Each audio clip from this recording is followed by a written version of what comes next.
kiss you. Thanks, Joe. Yeah! You want to run or you want to duck down? You want to duck, just go over and get onto the bench and stay there.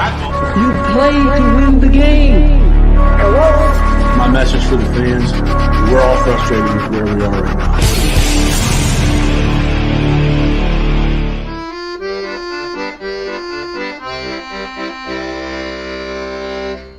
Jets, Jets. All right, Jets, Jets. Got some life in the system. Everybody belobes. We're all freaking out. We're going on a run, and we're going to talk about it tonight. Welcome to the Thursday Thick of It. I am GreenBean. Excuse me. I'm in a pretty good mood because I get to hang out with these two gentlemen. We got Dom C in the center tonight. Why not? Let's put Dom in the middle. And then we got the disrobed, costumeless Gunny Gumby. I got to say, I'm a little bored with Gunny's ensemble. I like the way he looked for the game. How we doing, Gunny? You good? Yeah, I'm great, man. I'm great. It's been an awesome week. Nothing but positive vibes, right? The New York Jets are winning. The world is winning. Everything is just going great. I'm great, man. I'm great. I can't believe we have a chance to still go ahead and do some great things here as New York Jets fans, especially the way the season started. But I know we all kind of fell off a little bit in terms of belief and but I'm back, baby. I'm back. I'm back on the horse. I'm feeling pretty damn good. Let's get it. There you go. Dom, how you doing tonight? You in a similar mood to Gunny or what? Oh, man. The false hope that we have as Jets fans year after year after year, man. It's crazy. It's crazy. Yeah. It'll change. It's going to change one of these years. Just not This sure. is it. This is the year, guys. You know what we need, guys? I'm telling you, what we really should do is make some trades, get a lot of first-round picks at premium positions like edge, wide receiver, cornerback, that kind of stuff. And then what we need to build that core and then go get like a Hall of Fame level quarterback. And that's the formula, I think. Yeah. And when it does, to the Super Bowl.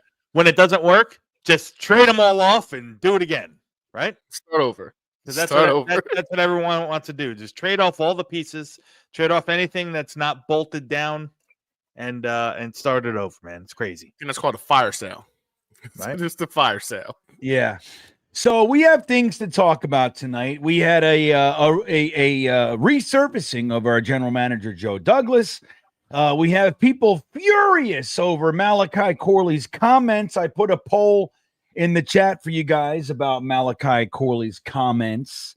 If you haven't seen them, take a second. They're everywhere. People are they are losing their mind. Jeremy is on a few threads I saw. Absolutely scorched earth on Malachi Corley. So let me know how you feel on that one, and we'll talk about that. We obviously traded Mike Williams this week. And then we have, not to get political, everybody, because that's not what we do here. I don't really give two shits about your political leanings during this show. This is a reprieve from all that stuff. But there are New York Jets ramifications. So we'll talk about this subject, particularly as it should pertain to the New York Jets tonight, because we're the weirdest team in sports. Think about this. One presidential election, our quarterback was rumored to be the vice presidential guy for a candidate this off, so we had that.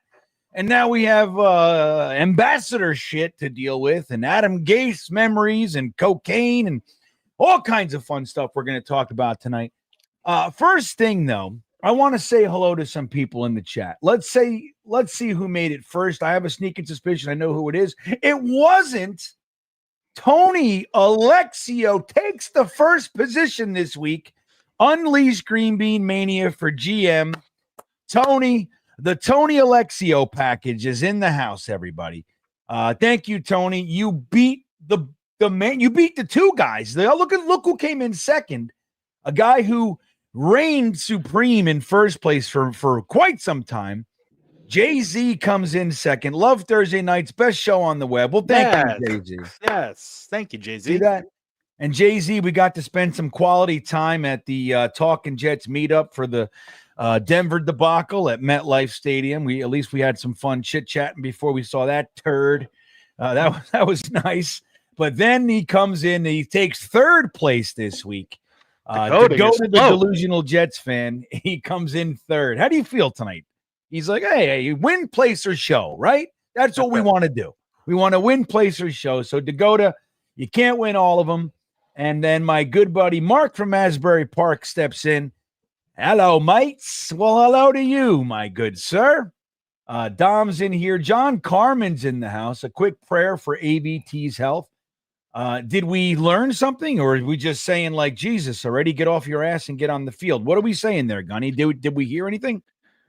It sounds like we're gonna have our boy Olu playing guard again this week. Looks like AVT is a little bit hobbled, so they have I don't think he's going to be playing. They haven't officially announced it, but they did say that Olu's been getting the reps at guard, and he's ready to play guard for us if need be on Sunday. I'll tell you, what would be real nice right now, Dom? Connor McGovern. That's what I think. I think Connor McGovern. Well, I think we should have signed him. That's what I think. What do you think? We signed him. We did sign him. I know I'm being facetious. What do you think? You think Connor McGovern would be a nice little add-on right about now? He doesn't move the meter all that much for me at this point. Are you going to get that much of an upgrade with Connor McGovern at right guard or at center and Tittman at right guard than you are with Tittman and Olu there? I don't know. I don't even know if it's going to be Olu. It might be Max Mitchell for all we know. Well, I'll tell you what it does do. It takes away the potential for your first up at tackle from getting hurt. That's what it does. Olu playing out of position. We know a little bit about guys playing out of position, and we all say it's not the out of position that got ABT hurt. Now, this year would support that idea, but it doesn't help. You know what I mean? In my opinion, it's tempting fate. It's playing with fire, in my opinion. The Jets are known for injuries at the position. So I don't like it. Before we move forward, I do want to remind you guys, this show is sponsored by the great BetUS. We'll be talking more about BetUS later, but, there they are, and we appreciate their presence on the Thursday thick of it. But I got to say, man, look, I think it's interesting. The idea of 4 tackles and a center, I don't know why more teams aren't doing it, quite frankly. Just get tackle after tackle after tackle and stuff them in there and play them all. Just the beefiest beefcake O-line, which is not far from my theory anyway. Not that I wouldn't get guards that fit that mold, but it is interesting. We had Max Mitchell at left guard. We had Olu at right guard, Dom. Do you see that as, an interesting, like, hey, let's ride this thing? Or are you like really kind of hoping to see things get back to normal? I think I'd rather see them get back to normal, and here's why. For as talented and the upside that Olu does have as a player, as a 21-year-old young player, cutting his teeth and learning. And Max Mitchell, you still hope that you get some sort of development. At least, he's going to be here for another year. Those two guys in particular are very niche in the sense that they came out of college and into the pros with similar kind of areas of need to be professional linemen. They needed that power profile to kind of raise the floor on that power profile. They're not the most powerful in terms of drive and on blocking. You ideally want your guards to kind of have that. So for me, I think let's get back to normal. Let's prepare. We have Morgan Moses hopping along on a torn MCL and a fracture in his knee. Don't know if he's going to make it the next 8 games clean. So let's get our guards back. Let's get our guards healthy, and let's have our backup tackles ready to rock and roll. Because we're skating on thin ice, as we say, especially when we want to go on a run, Gunny. We have this fantasy camp that we've all kind of, our parents dropped us all off at fantasy camp, and we're like, Yay. "Ooh, Yay. we're all excited, we're running in, and then you look and it's like, wait a minute, we got tackles playing guards, and there's no real strong backup tackles after that in fantasy camp. How long's that shit gonna hold up? So I mean, how do you feel about it overall? No, it is concerning. It is very concerning. We were there was a mixed combination of individuals who felt, we should have gone weapon or we should have gone offensive tackle. I feel like offensive tackle was the choice, had to be. Tyron Smith is not hurt, but he's playing like he might as well be hurt, right? It's been pretty much the weak point on that line. So I was hoping to see Olu a little bit sooner at left tackle to go ahead and kind of get an idea of whether or not he can't be worse, right, than Tyron has been this year.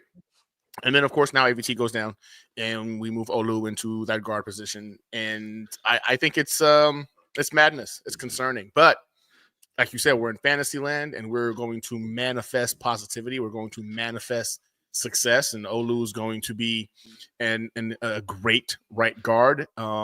And Tyron's going to stay healthy, and he's going to go ahead and improve his game. And we're going to go ahead and see this run happen.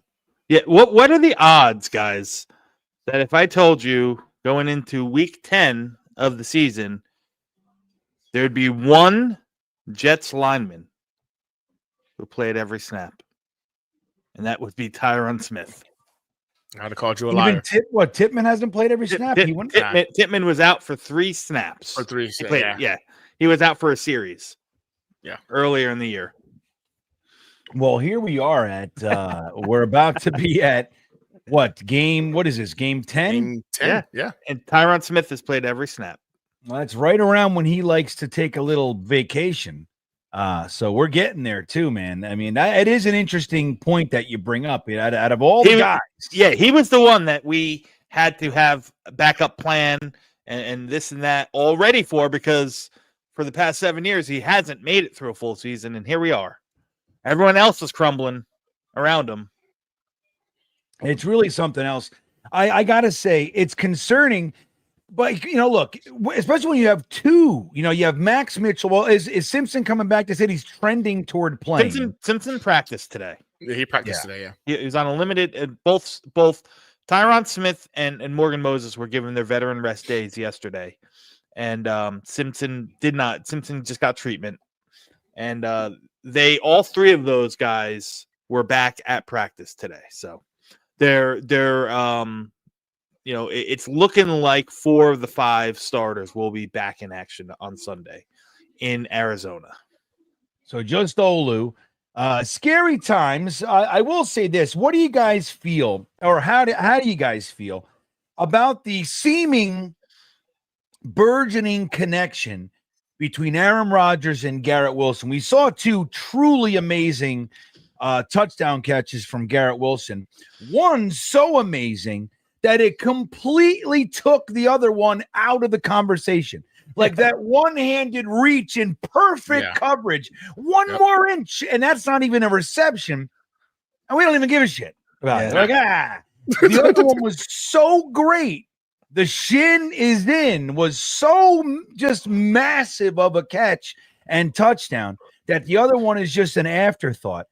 So how do we feel about the opportunity before us? Like Aaron Rodgers and Garrett Wilson are now clicking, and you add to that Devontae Adams, with an obvious rapport with Aaron Rodgers. That seems to be settling in again. They haven't played together in a few years, so I think it's relatively normal that they need to shake off a little bit of rust, as we like to say. But what do you think, Gunny? I mean, is this an exciting thing? I mean, we got rid of Mike Williams, which we can kind of just blend this all together. But, how do you feel about that? Do you think the offense is going to be able to score more points? We would have had 28 last week. So, I mean, how do you feel about this? You think it's more to come, or is this an anomalous half of football? Listen, I think we need to realize that the Jets did this. They won that game, and they went up against the number 2 defense in football. I know Will Anderson went down, I think, in the second quarter, but overall, that's a very, very well-coached defense. It's a very, very good team. They've got some playmakers in the secondary, and Aaron Rodgers and Garrett Wilson went off, Aaron Rodgers and freaking Devontae went off. We're talking about 180 plus yards collectively, 3 touchdowns. And I think the average was between 11 or 12 yards per like reception. So very, very, really great get day for that combination. And Garrett Wilson currently right now leads the league right now in, I think it's in receptions, and I think he's tied for touchdown passes or touchdown receptions. So you're seeing this now. He's on track for like a 1,600-yard season as it currently stands, which is just ridiculous. Devontae Adams and Aaron Rodgers getting on the same page. Just it's now more pressure on defenses, if we're being honest. It's more pressure on defenses. We're not going up against defenses, in my opinion, moving forward that have been the caliber of the ones we faced the first few weeks, right? So, yes, in terms of the competition they're going to be facing also gets to relent a little bit. And what do you do? What do you do? Because you're going to have to cover – you're going to have to put 2 on at least one of those guys, right? Like, and it's going to open up the game much more. I think this offense is going to show us another level. I think this is why you brought in a guy like a freaking Devontae Adams. And yeah, we traded away Mike Williams, and it kind of sucks because you'd rather have more options than not. But the fact of the matter is Alan Lazard and Aaron Rodgers already have that connection. He'll be off of IR here in a couple of weeks.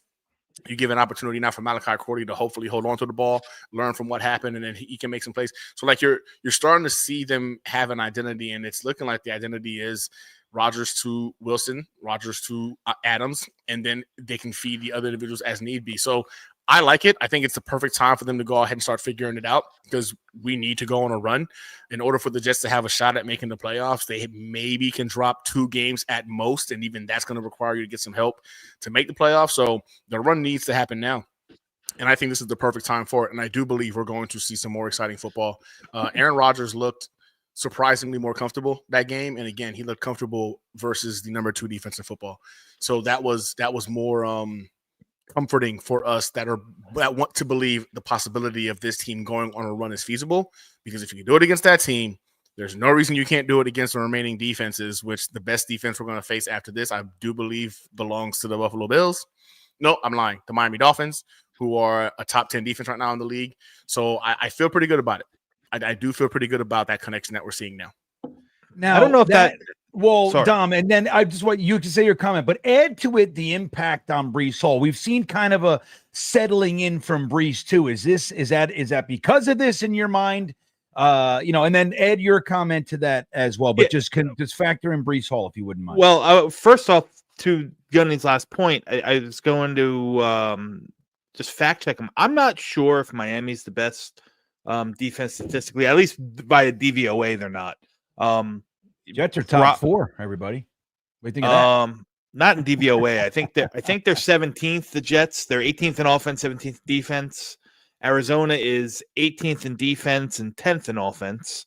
So yeah, I mean, listen, the defenses get a little bit easier. Miami, I think I'm more concerned about their offense because we'll be getting them as Tua will be getting into it slow. But to your point about Breece Hall, the one thing that I did notice, or that I have noticed, is, to Gunny's point, when you have Devontae Adams and you have Garrett Wilson, you're really putting a lot of pressure on the defense to decide which one you want to try to take out, which one you want to focus, which one you want to double, whatever that case. And if you do that, you're taking one of the safeties usually out of the way, because they're going to be in bracketed coverage, or they're going to play a too high shell, to avoid, some of the long passes, so on and so forth. So you've seen some of the space get opened up for Breece. Now, what they've also done with Breece, and if you guys have noticed this over the past couple weeks, they've gotten away from using Breece in that power kind of gap run scheme. And when he's on the field, it's a lot more mid-zone. It's a lot more outside zone. The stuff that Breece actually does better with. He's a guy that he's not going to get to full speed right at the line of scrimmage and bowl you over. He's a guy that kind of is patient, needs to find his hole, plant his foot, and boom, get vertical. So the running scheme with Breece in there has changed a little bit. There's still power. They're still running a lot of power. They're still running a lot of gap, but a lot of that has been with Braylon Allen. Who would have thunk that you take your 235-pound running back and use him to play power football, and you take your all-purpose, gem of a guy in Breece Hall and let him kind of pick and choose his spots and get in space a little bit. So I think the attention being placed on both Garrett and Devontae has opened up some more holes and lightened up some boxes so that Brees has the space to decide and to, make his decision and run. All right, let me see. So we're getting asked what the Malachi Corley comments were. So I want to put these up here real quick. Let me change because it's going to come up small. Let me just change the view real quick. Sure. If you guys wouldn't, let me do this. Let me get that off here. So Billy's asking, let me show you, Billy, and then we'll pivot for a moment. Whoops. Here we go. So what the fuck is this thing? So it's not letting me share again. I don't know what the hell's wrong with this thing. I'll read them to you because StreamYard is being wonky with my sharing. It says that it can't access my screen. I don't know why. So let me go back to the cool view. Here we go. So he was asked if he was embarrassed, and he said no. And he said, I've scored 200 plus touchdowns in my career, never once dropped the ball in the end zone. So there's not too many coaching points to take away from that other than just hold it another 6 inches. So he basically said, I'm not making a big deal. He said, literally said, I got to take it with a grain of salt. And people are furious about this. Okay. So they're saying he should have shown accountability. They're saying that he should have said he was embarrassed. How could you not be embarrassed? Those kinds of things. So we'll get to the poll in a minute. So again, I'll read them one more time. I've scored 200 plus touchdowns in my career.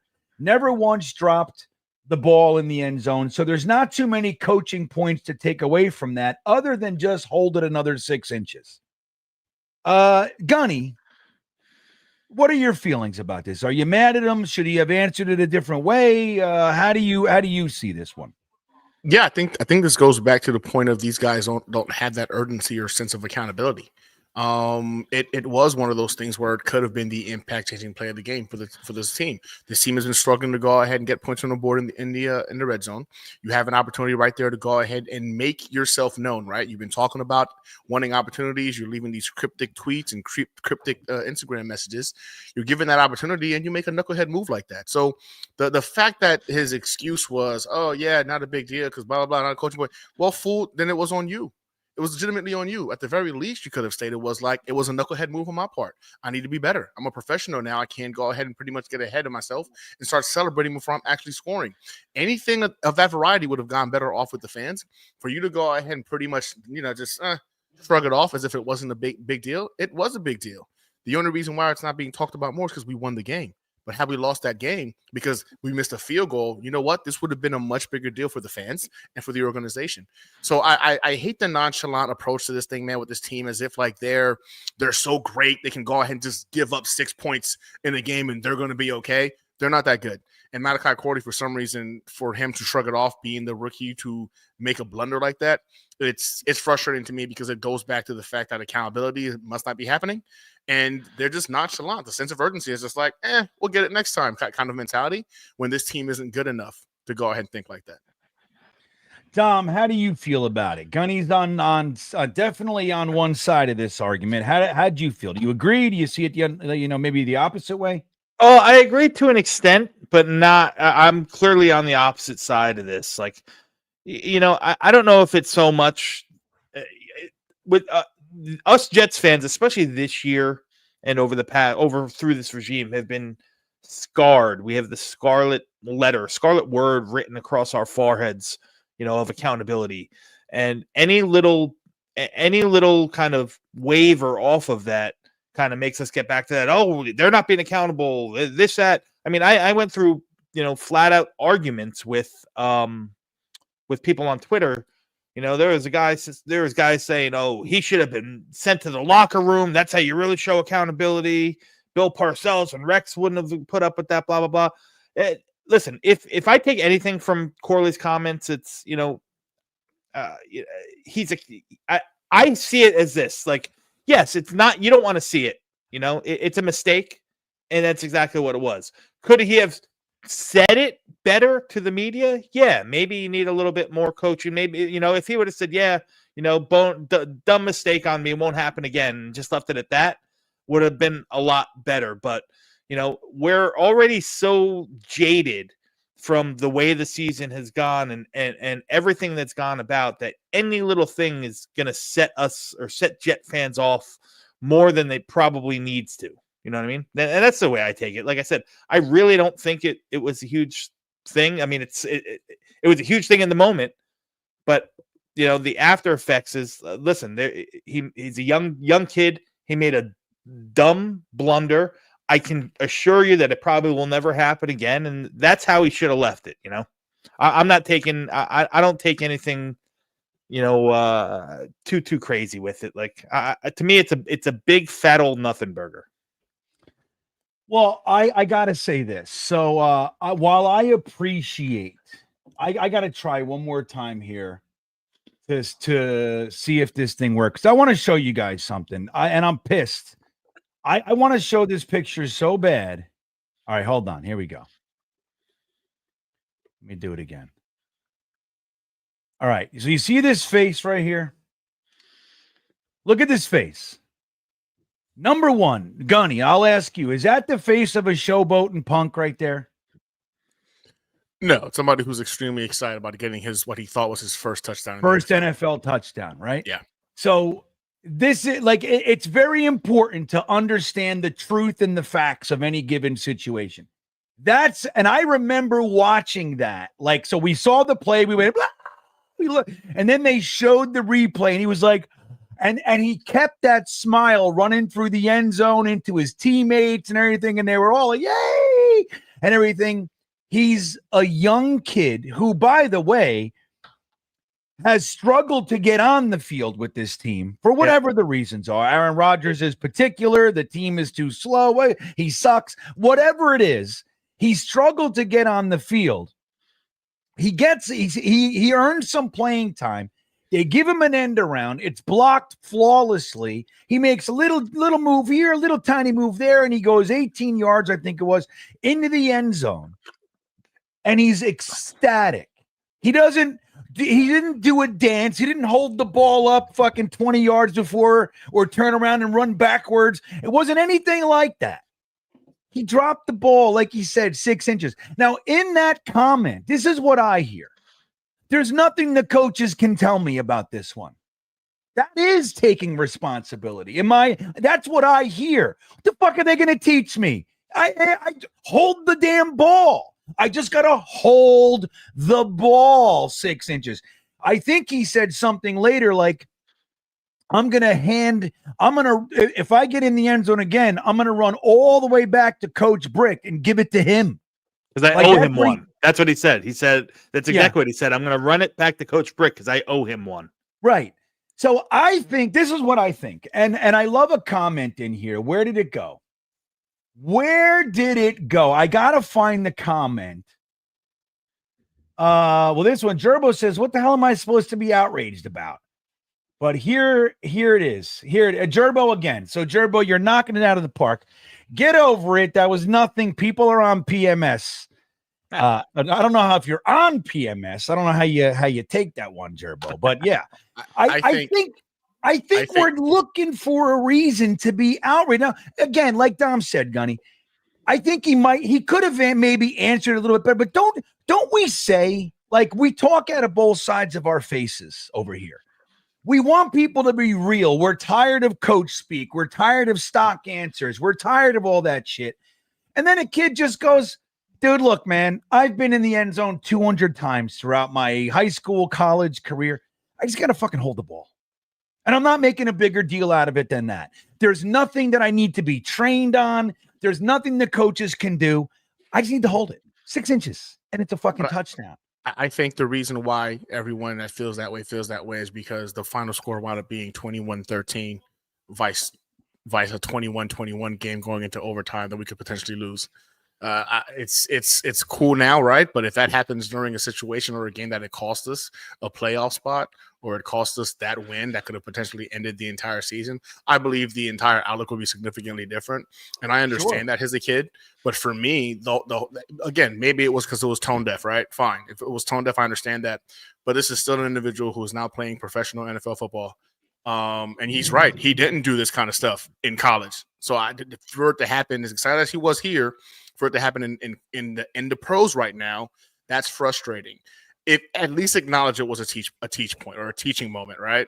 Like I think for me, what frustrated me was it was a nonchalant response in terms of like it was a nothing burger. Nobody would be saying that if the Texans freaking scored and we had to go into overtime and lost that game because we didn't have that extra touchdown or 6 points on the board.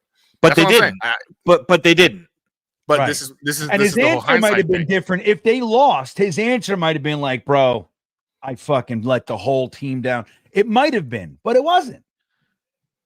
You know what I mean? Again, the situation allows him, it affords him, because again, it's not like he turned around and ran. He wasn't showboating. He wasn't being a punk. And we'll show this again. Another view. Look at this fucking kid. Look at this kid, everybody. Look at him, Gunny. I don't know if I didn't say I don't love the kid. I never said I didn't love the kid. outside of 4 and under, I don't know if I've ever seen a face that illustrates pure joy and childlike happiness, joviality than that goddamn face right there. Yeah. We got to stop picking on that face, everybody. And here's another point. He said, I've been in the end zone 200 times and never pulled that shit until he was a New York Jet. I think it's our fucking fault. Here it is. Mike Williams comes here, he needs to be traded. Mecole Hardman comes here, he needs to be traded. Aaron Rodgers comes here, he looks like he's fucking 96 years old and he's dying on the week number 2 draft pick. The kid sucks. It doesn't matter who it is. He just got a taste of being a Jet. That's all it is. You want him to take responsibility for the Jet curse? I don't think so. I think Malachi Corley. I think anybody. Look. You can like Gunny said. I think he may. He could have owned it a little bit better. You're right. Like in realistic terms, maybe he could have answered it a little bit better. Dom mentioned it as well. But the outrage that I'm seeing on Twitter and Instagram particularly is, to me, very, very misguided. Like there are people with much more control over this thing that get less ire. And once again, we want to take a young, talented player and make them hate this fucking place. There's like 43 other things wrong with the Jets that deserve the ire over a bad mistake by a rookie. A stupid mistake by a rookie. I can't take it. That face, I could stare at it all day. It's the greatest face I've ever seen. And you bullies, you need to leave the kid alone, damn it. Now let's end the poll and see where we are. Let's see. I can't wait to see. Oh, good. A lot of 41% said get over it, people. 34% said he's got growing up to do. 14% said not that upset. And 10% said furious. The kid is a punk. So 10% of you buttholes are looking at that face. I'm at 34%. I'll put it right there. I want to make sure I'm clear. I was at 34% on that one. That's what I got some growing up to do. Okay, and that's fair. That's fair. You buttholes at the 10%. Look at that face. And you that's not a punk. That's not a punk. I know it's my words, so in fairness to you, of course. But come on already with this shit. We got to learn to love our guys, man. I want to bring up a great comment from Alan Dodes. Garrett Wilshin. I think that's what he should be called from now on. Gunny, have you heard that one yet? Garrett Wilshin? I have not heard that one yet, but I like it. It's creative. It's creative. That's some good shit, Alan. Dom, what do you think of that one? You think it'll stick? I loved it yesterday. I loved it. Yeah, it can. It can. Either people are going to get it or they're going to think you got a speech impediment. Wilshin. Right. That's the problem with it. When you say Wilshin, people are like, you okay? You all right, man? I didn't know you were. I mean, are you having a stroke? That kind of a thing. We got to make a shirt and make it real, though. And then it's okay. But I love it, Alan. Alan brought that up yesterday in our Beanbagger Wednesday meetup, which was fun. And I said, Alan, did you where'd you hear that? He goes, I just made it. I just said it. I'm like, all right. Well, there you go. Now it's official, man. That's an Alan Dode special, everybody. So, yeah. So Malachi Corley, here's the thing. When you look at the trading of Mike Williams, which, Gunny, I want to get your thoughts on the trade itself and the value of the trade, a 5th round pick. But it does open things up for Malachi Corley. So first off, what do you think about the trade? Is it something that you were like, oh, good, I'm glad the Jets made a trade, or were you, I don't know, I don't like it. What was your stance on the trading of Mike Williams to the Steelers? I think I was more in a neutral stance when it came to it, right? Like I wasn't really looking for them to go ahead and get rid of a weapon, and then I'm not upset that it was Mike Williams either, right? We all kind of heard the conversations about him potentially being on the trading block. I mean, it makes sense, right? You're going to put Garrett Wilson out there, you're going to put Devontae Adams out there. The opportunities for him, the touches were going to be limited. To get a 5th back for him makes a lot of sense because he was on a 1-year contract. Are we really going to bring him back next year? Probably not. So again, you look at it that way in terms of value. I think we got some value back, right? That 5th rounder can go a long way to helping us move up or potentially picking a nice role player. I guess I'm indifferent. I guess that's the word, right? I think I'm indifferent. I loved how he got here. It was an exciting hire, right? I think he's a great guy. You obviously saw the disconnect between him and Aaron Rodgers. I watched his press conference with the Steelers, and he talked about how he feels the reason why he's not here today is because he didn't have that chance to really acclimate with Aaron Rodgers because of him coming back from the injury. I love the way he handled himself.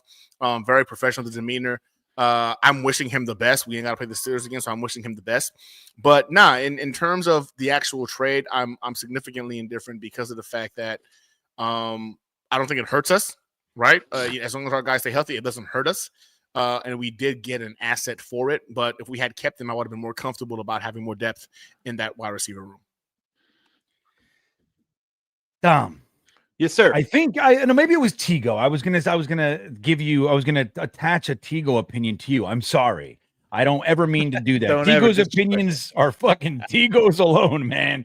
I disagree with Tigo 87.4% of the time, we figured out. But what were your thoughts on this? You agree with Gunny? I mean, I will say, just before you do that, I did like his comments in Pittsburgh. Yeah. I have to. Usually you hear man, like Mecole Hardman, bro, they don't even know what the hell's going on over there. Yeah, that place is a fucking shit show. It's hey, we didn't have the time. It didn't work out. Aaron Rodgers likes what he likes, man. He wants what he wants. So what was your take on the Mike Williams trade? Do you see it as a detriment? Are you excited about what it opens up? What's your stance? So my stance is probably a little different than a lot of people. I was absolutely 1,000% fine with the trade. As a matter of fact, the only thing I was upset about is that we didn't trade more come Tuesday. I thought that, listen, at this point, any piece that's not going to be part of the future or is not going to net you value in the comp pick equation should have been farmed off. Listen, when it comes down to it, I think Mike Williams, the name and the aura of the player that was Mike Williams, was what we're really hanging our hats on. He just, he's had 4 catches in the month of October, right? He had 4 catches in the month of October. Think about that, right? Right. It wasn't like that. Production shouldn't be too hard to be made up. And again, in reality, when Alan Lazard comes back, Mike Williams is just moving further down that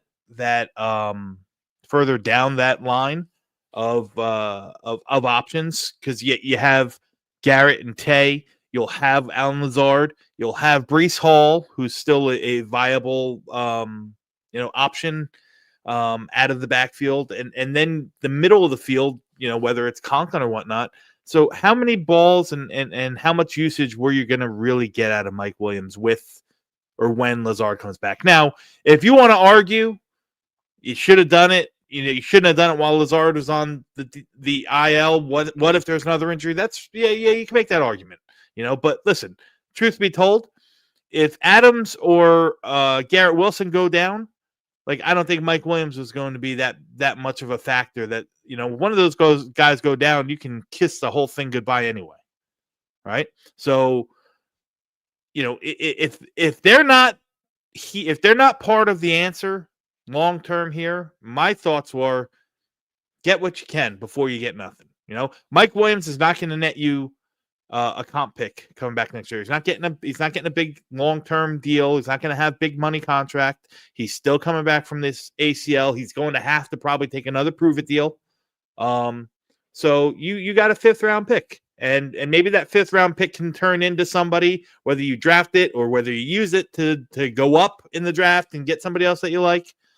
For a player that I think the worst part of the Mike Williams trade was the $5 million dead cap hit that you got to take next year. But you were going to have to take that anyway based on the terms of the contract. So that's where I stand on it. Dom wanted to trade the whole team. Dom wanted to pack it in. No. Yes, you did. I didn't say pack it in. I'm speaking a little bit more as a realist. The guys I would have traded. Here's the guys I would have traded. I would have traded. I would have seen, and maybe they had talks about a bunch of people. Man, that's fine. But I would have absolutely had a discussion about Mike Williams, which they did. I would have had a discussion about Brandon Eccles, because I don't think he's going to be part of the future. You don't think so, huh?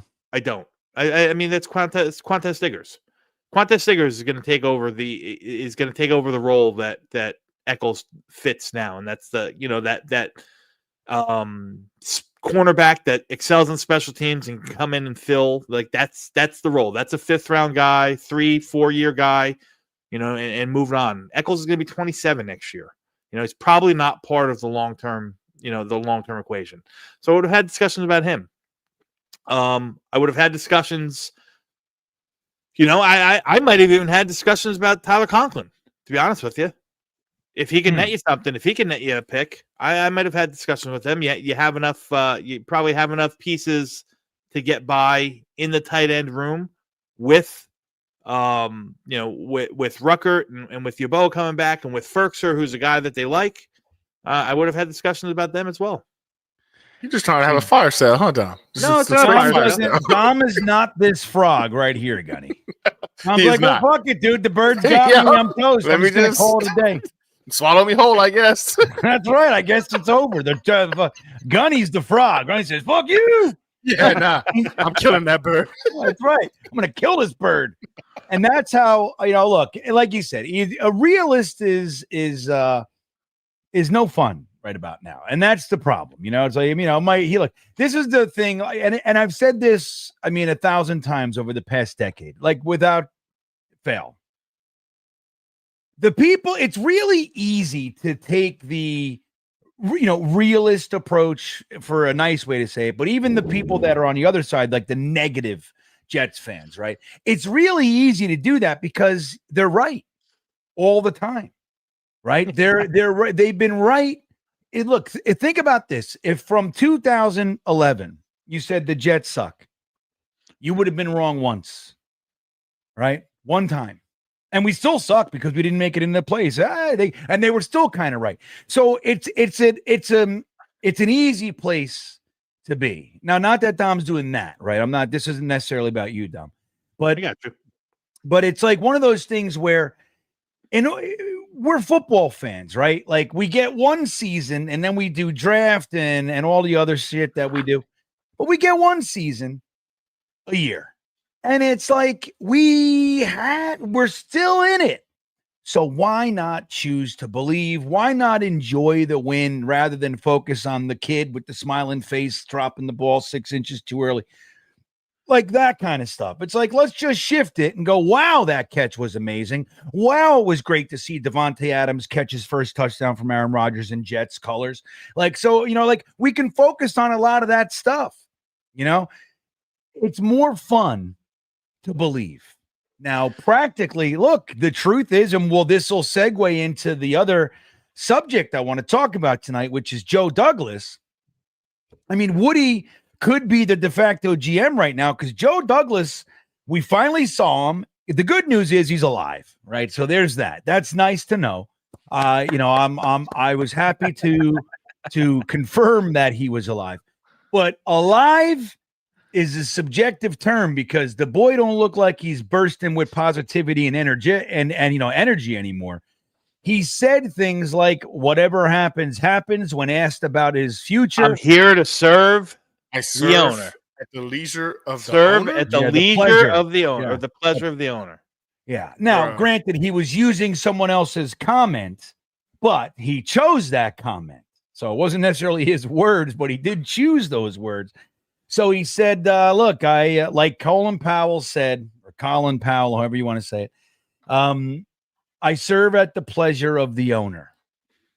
And that to me is about as clearly as you can say it without saying it. Again, I doubt Joe Douglas is just bursting with Colin Powell quotes all the time. Like, oh, will you stop with Colin Powell, his wife? Every dinner he talks about Colin Powell. He searched for the right way to say this. He's been gone for a month or whatever it's been. We've had the biggest moves ever. We fire our head coach. We trade for Devontae Adams. We finally get Hassan Reddick in here, and he's nowhere. He comes out this week, and he has a quote that says, I serve at the pleasure of the owner. To me, I hear one thing and one thing only. Woody did all that shit. Woody fired him because he was answering solid questions at that moment. And he just, he said, I'm not going to get into any discussions about what we said before or after it. I talk to Woody every day. So know that it wasn't like, I didn't talk to him, but I serve at the pleasure of the owner. And so Dom, I'll go to you first. And I'm curious to hear Gunny as well. Do you think that means that this Joe Douglas thing, it's just walking off into the sunset as long as we can see him? Dead man walking. Crosses over the horizon. Yeah, what movie is that? Green Mile? Dead man walking. Dead man walking. Dead man walking. Yeah. But let me add to the question for both of you guys. Go ahead. You think Joe Douglas is leaving or he's getting fired? Like he's just like, I don't want to be here anymore, or is Woody firing him? If you offer him a contract, he'd stay. How do you see it? Here's what I think. Here's what I honestly think. I think that they had a big powwow in the offseason. I think Woody said, I'm ready to make moves. I'm ready to cut my losses on all this stuff and bring in some new blood, some new ideas. What we have isn't working. However, Aaron went down 4 plays in the season. So I'm going to give everyone their shot, but the leash is going to be short. And come game 5 after the Minnesota game, I think that Woody decided that short leash was time to cut it. And I don't know if Joe Douglas agreed. So it's funny how there was a lot, like you talked about, GreenBean, a lot of things happened where Joe Douglas just seemed like he was in Deep Space Nine, whether it was the Devontae trade, whether it's the firing of Robert Saleh. All of a sudden Reddick is in the building now. We can only assume that Woody stepped in and decided to make the ultimate decisions on these things, right?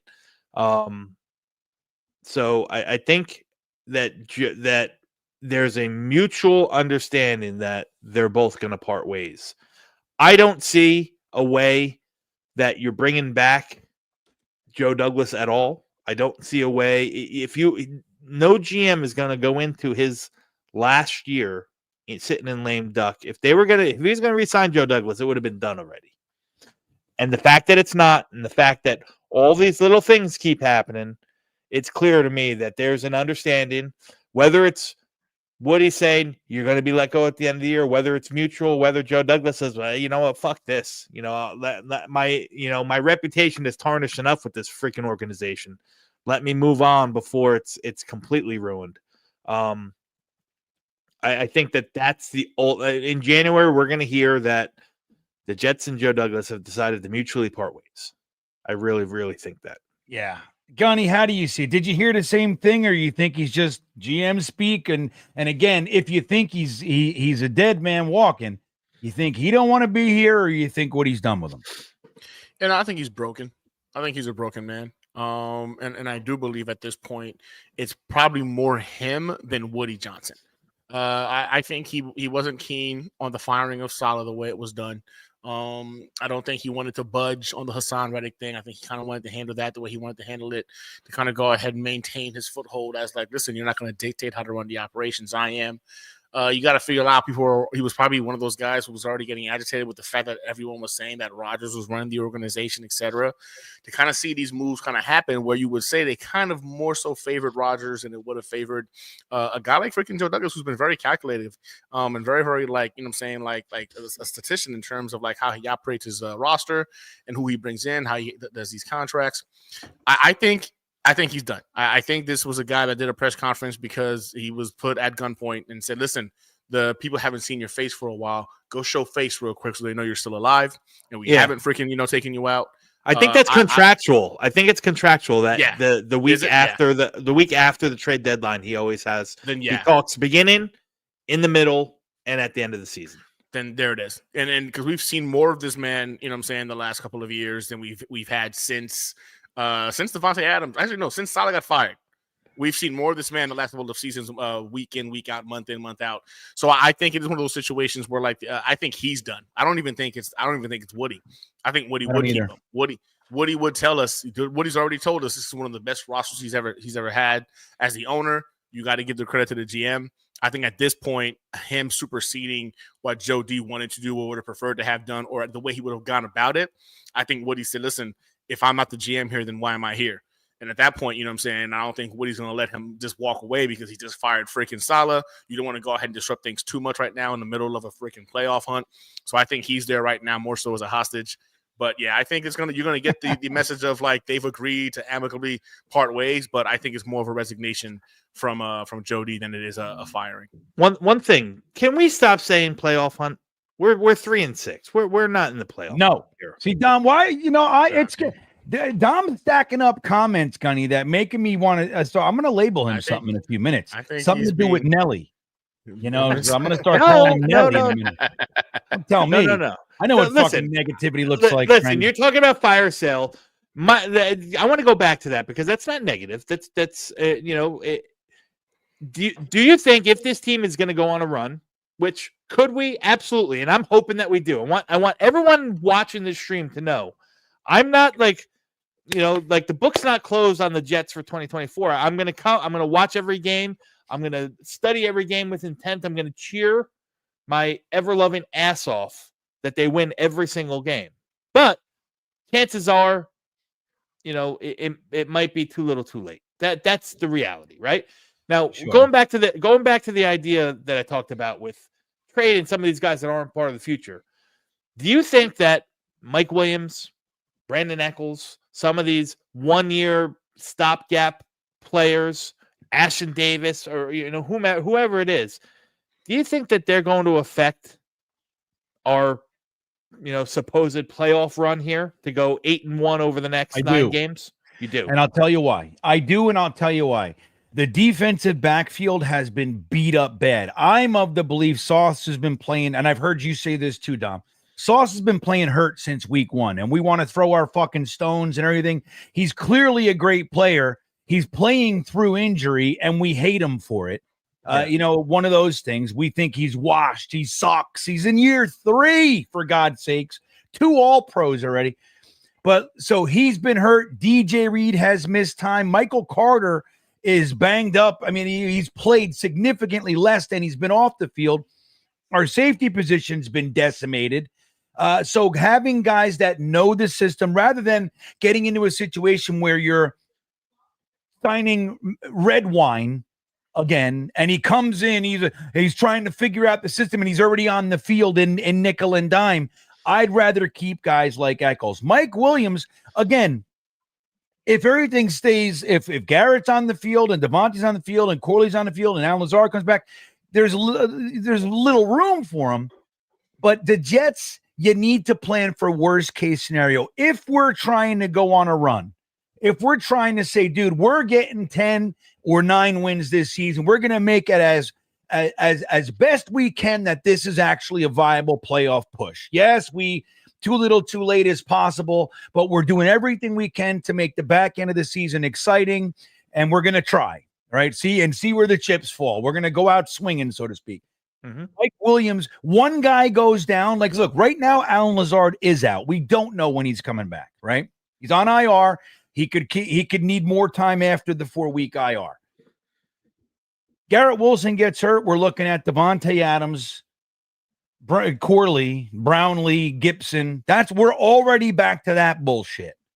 You see what I'm saying? So, like, what we had finally, the Jets have a wide receiver core that is Garrett Wilson, Devontae Adams, Mike Williams, backed up by a 3rd-round pick and an Alan Lazard and guys and Gibson, guys that can play, but, aren't necessarily premier level players. We finally had it for 2 weeks, and we go, trade them. And I just don't like it. I think we've seen injuries far too much here to start to go, we're good. Like, we're never good. But again, you're hanging your hat on the Mike Williams of old. The Mike Williams that we saw play, coming back from the knee injury, not in tune with the quarterback, and I'm sure being not in tune with the quarterback is his lack of ability to practice and have a training camp and all that stuff. But he's not producing. He's not producing any worse than if you put a Brownlee or an Irv Charles or a Malachi Corley in there. He's not going to produce that much better, and probably not going to produce any worse. So if he can net you a 5th-round pick for something that you already have, it'd be different if we're talking about trading, Mike Williams, who had 40 catches and 650 yards and 5 touchdowns. That's the Mike Williams of 3 years ago in San Diego. That's not the player who we've had this year. You think defenses aren't accounting for him in the same way? I mean, Absolutely even not. if I don't think so. I think so. Absolutely. You send them down, just send them down the sideline every time. You just take a glance. The one time he's got somebody burned, you sail it and you make them pay. And that is the threat. Brownlee has done literally nothing. Gibson, so you want to just make him a go route decoy.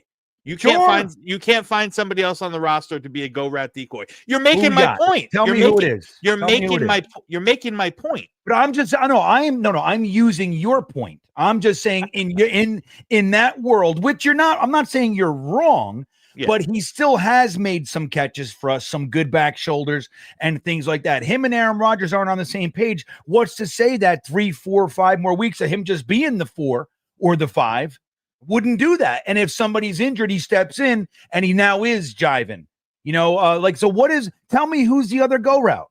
Who is it? Anybody. Who? If it's a decoy, it doesn't matter. Put freaking Irv Charles out there. If you just use him as a decoy to stretch and take somebody out of the play, because that's exactly what you're talking about. But there's no threat of throw. Look, while you can throw it to anybody, of course, Irv Charles is not causing concern like Mike Williams is, no matter what version of him you're getting. Yeah. I think we're putting a little too much stock in the player that we hoped we were getting. And listen, I'm sorry that it didn't work out. I was so psyched about this, tandem. And in a perfect world, if it was healthy, maybe things would have been different, but it wasn't. And I'm not going to lose any sleep. I'm more concerned and perturbed that they didn't make any substantial changes along the defensive front than I am losing Mike Williams, right? Indeed. Let me get to Arbib. I know you've been sitting there, Arbib. I'm sorry. We got into it. Thank you for the super chat. He says, I don't think Woody wants to break this down. Yeah, Dom. Woody doesn't want to. If you want to hire a good coach and GM next year, you need to sell them on the team. Or you could sell them on, hey, we have 3 firsts and 2/3. That helps too. Believe me when I tell you.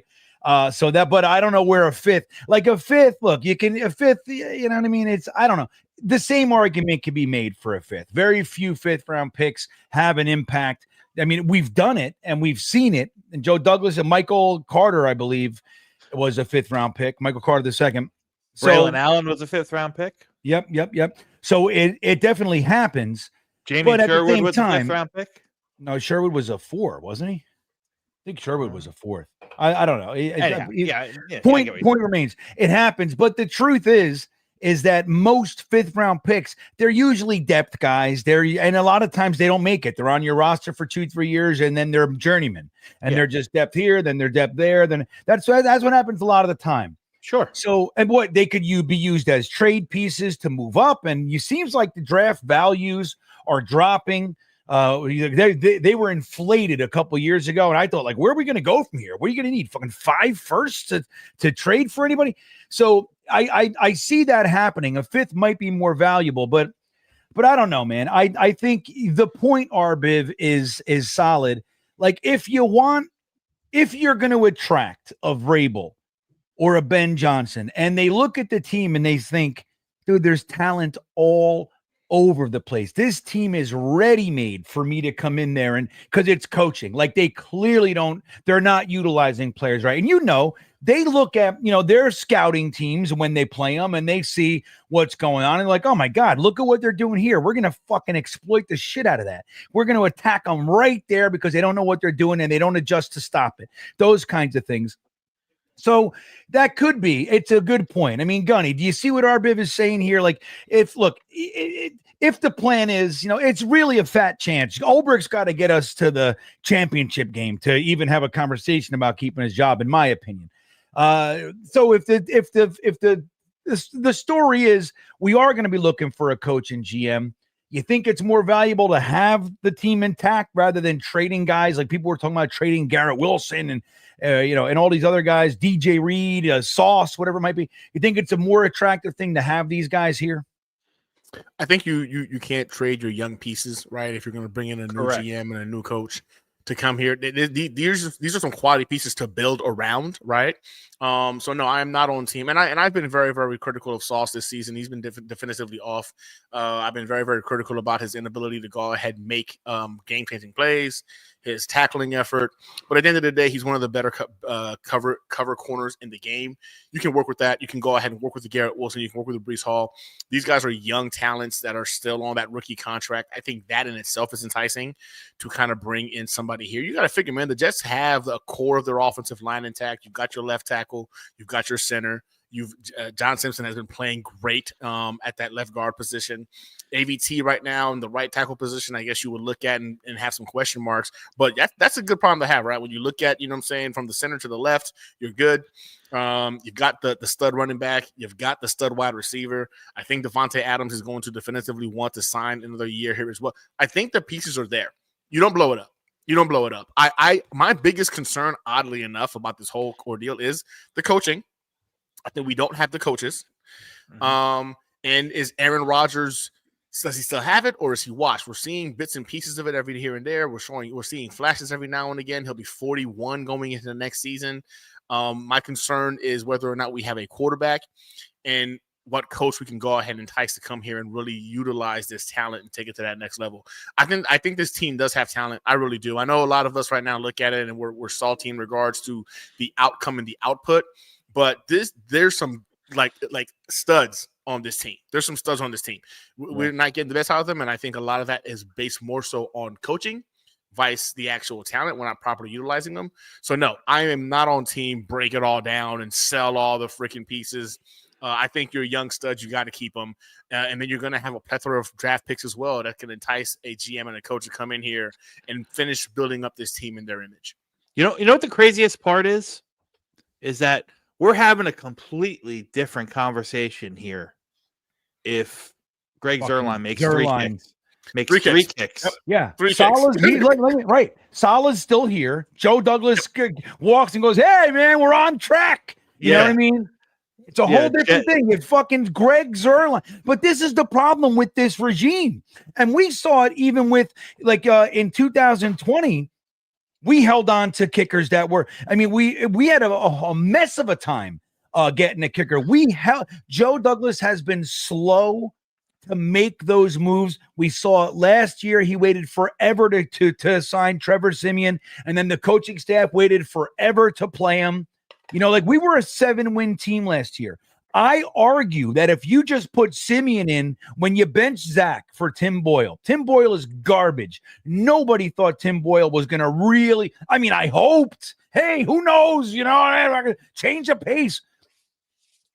They waited until the season was done. Now, I'm not saying Trevor Simeon's lighting your fire, so to speak, but he's a better quarterback than anybody else we fielded last year. I'll not name Aaron Rodgers for 4 plays, but like they do that, and they did it again this year, and it infuriates me, guys, that even when they needed to, like clearly they needed to move on from Zerline, they didn't even use it as an accountability measure. You suck, you lose your job. No, he's dealing with some stuff. We're going to put him on IR. That's a soft, kind of benching, if you will. It's soft. It's like, it wasn't his fault. I think that is all contractual, though, because he has guaranteed money next year. I don't give a shit. You sit him anyway. You cut him anyway. Well, that's exactly what they did. I think this IR thing is, behind closed doors, they could tell him, hey, Greg the Leg, you 40-year-old piece of shit. Guess what? You're never going to step foot on this field. But for right now, we can't cut you because we're not taking this kind of dead cap hit. So what they're going to do is they're going to sit him, and maybe he gets healthy, or maybe he has an epiphany. Maybe he, goes down, with Aaron into the darkness next year, and he comes back and he's, automatic Greg the Leg that he was. And you don't have to waste $5 million, $4.85 million. He's here next year too. For $4.85 million. $5 million for what we've gotten from that. Think about it though. 3 kicks. We're sitting here at 6-3, tied for second in the AFC. 1 game behind Buffalo. Instead, here we are. With a mathematical chance to still stay alive. It's the worst. E-Boogie checking in. Now, look, I love E-Boogie, and thank you for 19 months of incredible support. I hung out with E-Boogie last night in the Beanbagger Wednesday night. But this question, Gunny, I don't know. Fellas, next year, if we lose JD, you guys be okay if Woody hires Bill Belichick as a new GM? Oof. Gunny, I'm going to give that one to you. That's gross and disturbing and disgusting on so many levels. If you're a New York Jets fan and you think Bill Belichick, who's proven that without Tom Brady, he is less than nothing, a glorified defensive coordinator, who's been horrible at making decisions when it comes to personnel. Let's not forget, the Tom Brady experiment was a pure luck for this guy. Tom Brady fell into his lap, a six rounder. This isn't somebody you believed in and thought like he was going to 6-rounder. That's how you got Tom Brady, and you happen to freaking get the most determined and clutch quarterback of all time who was built like a robot and did things that we'll probably never see again in the league. Belichick is the most overrated head coach, if you ask me, and he's definitively was a horrible talent analyzer. I want him nowhere near my organization. And as a Jets fan, after what he did to us as a Jets fan, not only over the last 2 decades, but when he had the job and felt we weren't worthy of a proper freaking resignation letter on a piece of paper, he wrote, "Yeah, I'm done with this trash." On a napkin, cocktail napkin. I cannot understand any Jets fan who would want this dude anywhere near our organization, knowing that he's gotten to where he's at right now. Compliments of Tom Brady. You can't convince me otherwise. Compliments of Tom Brady and being a really, really good defensive coordinator. Yeah, well, the good thing is that the feeling is probably mutual from Bill's side too. So that is nothing we have to worry about. Although, and I don't think it'll happen either. I think, Woody, if anybody's scorned by that guy, it's Woody. But if there's no other positions open and Woody says, "Hey man, I'll give you $5 million a year to," I think he would definitely consider it. A job is a job is a job, as they say. But I agree. I think Belichick has just as much disdain for the Jets as we have for him. Just one of those things. I don't know, E-Boogie. I don't know why we keep going back to this guy. Like he's a piece of shit. Gunny highlighted it beautifully. He's done literally nothing without Tom Brady. He made the playoffs one time and got rocked into the wild card and got spanked. Rocked. Yeah, and that was it. And that's it. And he's done nothing, So just for the record, Bill Belichick without freaking Tom Brady has a lower winning percentage than Robert Saleh. Wow. As a head coach, he has a lower winning percentage than Robert Saleh without Tom Brady. That's something. Yeah. That's something. That's special. Well, I'll tell you That's this: if what we think is going to happen in the Jets and JD part ways, I think the biggest decision is who comes in to lead the charge, right? What GM's going to come in there? Is there going to be somebody above the GM, kind of that president of football operations? Is it going to be the GM? Because those decisions are going to be vital to the path that this team takes. There's a lot of big decisions coming down the pike that we're going to have to field. You know, our core guys are going to be up for contracts. Are going to be up for fifth year options, and big decisions are made. And Gunny said it a couple times now during the stream. The biggest decision is who's going to lead these players on the field. The GM has to get the head coach right. Just has to get the head coach right. Yeah. All right, so we're gonna take a segue here. Thank you, though, E-Boogie. You know I love you, man. But you're a crazy, crazy mofo. Let me tell you that right now. So the show here, guys, is sponsored by the one and only BetUS, and we're gonna show you a little bit about what it looks like on BetUS. I want to tell you about an offer that they have. You see here, everything is right here at your fingertips. And there's the greatest thing is if you use the promo code YouTube150, they're going to give you a 150% bonus on your first deposit up to $2,000. That's an extra $1,000, everybody. Not only that, but with that same promo code, your next two deposits will get a 125% bonus up to $2,000. You guys see me making my blunders every single week. I think the way to do it is just to watch what I do and do the exact opposite. You're going to be rich and you'll be rolling in it like Scrooge McDuck. You'll be swimming in piles of gold coins and all that shit. All you got to do is bet opposite of whatever the hell GreenBean does. But BetUS, the offer is substantial. The season is still young in many respects. Lots and lots of time to take your chances. It's one of the smoothest apps, or I should say platforms out there. And it's America's favorite sports book for a reason, everybody. The great BetUS YouTube 150, 150% bonus on your first deposit up to $2,000. And I thank BetUS for sponsoring this wonderful stream that we have before you right now. So, guys, we have a game this week. We're playing the Arizona Cardinals, which, by the way, are featuring an undrafted free agent that the Jets took, signed out of Wake Forest a number of years ago, the first year of Robert Saleh's regime. And we cut him, and Jets fans loved him. He had a little expose on One Jets Drive. Dom, do you know who I'm talking about? Greg Dortch. Greg Dortch. I remember arguing with people. They said he's a scrub.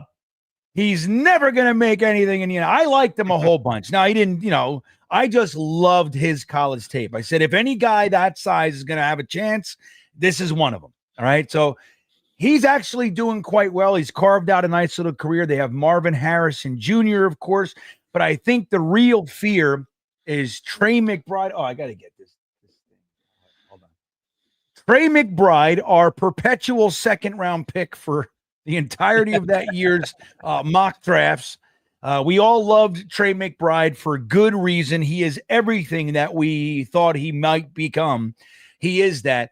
And Connor, the running back, Kyler Murray, these guys are a team that is built to exploit our weaknesses, guys, on offense. Gunny, I'll start with you, if you don't mind, and then we'll get to Dom. Dortch to torch, Turbo, exactly. How do you feel about this? Look, we want to go on a run. We got to get through the Cardinals first, man. This is a 4:00 game out on the West Coast-ish, almost the West Coast, the west side of the country. But, man, oh, man, the Cardinals are not exactly the pushovers that we thought they might be, Gunny. So what are your thoughts? What are your concerns? Give me one, and then I want to turn over to Dom and see what he thinks as well. But how you feeling about this game? Yeah, I think it's Kyler Murray. Simply put, the guy is a very, very mobile quarterback, very elusive. That speed and his tiny little body is hard to go ahead and see and get to on the football field. And you've seen him make some plays this season, especially in these wins with his legs. That's extended plays, and he's able to put points on the board. Oddly enough, I'm not worried about many other aspects of their team. I think that they're more in that rebuild phase. They're trying to go ahead and get some components there. They've got themselves Kyler Murray. They got themselves Marvin Harrison Jr. But I really believe they're more so along the lines of a team is just trying to go ahead and get it all together and figure it out. But we're the Jets, and we've lost to teams that we shouldn't have lost to this season in an incredible fashion. And I think he's one of those quarterbacks that can make us pay if we're not on our P's and Q's. And I see somebody said it in the chat, you got to put a spy on him. And I don't even know if that's going to be enough, because he finds a way to go ahead and hide behind that freaking offensive line and just finds little words to squirt outside of the pocket and get first downs. And Kyler Murray worries me about this game. I don't know for sure if we have the answer on our roster for him. I do believe we can contain him and keep him in the pocket and make him play, saying a pocket quarterback. We have a very, very good chance of beating this guy. But yeah, no, I'm nervous. I know I shouldn't be. I think when it comes to the matchup, the Jets have the advantage talent-wise. The Jets have the advantage quarterback-wise, wide receiver-wise, running back-wise. We have the advantages across the board. But again, I sit here telling you we've had the advantages across the board against teams like the Patriots.